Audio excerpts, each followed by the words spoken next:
TMZ caught up with Oprah Winfrey and they were asking her about that $1 million alleged payment from the Kamala Harris campaign to Oprah Winfrey for Oprah's endorsement of Kamala. And Oprah told the cameras, no, I was never paid a dime. I never received anything for that. So, more information has come out from the payments because you can get that information about campaigns. So, they didn't pay Oprah herself. So, she was being honest there. They paid her production company, I believe it's Harpo Productions, but they paid two payments of $500,000 to Harpo, her production company, which, in all honesty, that's pretty normal. You could argue that they overcharged. You could also argue that Kamala Harris's campaign way overspent, which is very valid, in fact. And I think if you're unhappy with that amount, you should be looking at the Kamala Harris campaign, not necessarily Oprah Winfrey. Although I'm not a fan of Oprah Winfrey, I don't think she was in charge of that transaction or what they charged, and she might not have been paid for that.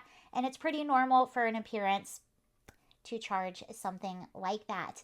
That being said, it is really, really shocking to me how Kamala Harris's team was not able to see where culture was moving. Because here's the thing, everyone's trying to figure out what went wrong with this campaign. They spent so much money on these events and paying celebrities to come out and to endorse her, and it didn't work. It barely moved the needle at all. If you put together all of their billions of followers across every platform, that is like way more than even the total of number of people that we have in the United States. And it's shocking to me again, and to me, this actually says a lot about the team. If you've been paying attention to culture and what people have been talking about across political spectrums, across age, it's been we don't care about celebrities anymore. Yeah, we'll go to their concerts, sure. We'll enjoy their music, we'll watch their films sometimes, but we're not going to let them impact anything in our lives because we have realized, especially after 2020, how different they live than the rest of us. So that's where the conversation has been. The conversation has also been across political spectrums, across age spectrum, everything, just the cost of living, how people graduating college don't feel like they're ever going to be able to own a home or have children or have the American dream that their parents have. These have been the two major things that have been across all boundaries. And the Democrats have completely missed it. And I think they have missed it because we know something is true. They love diversity except when it comes from diversity of thought.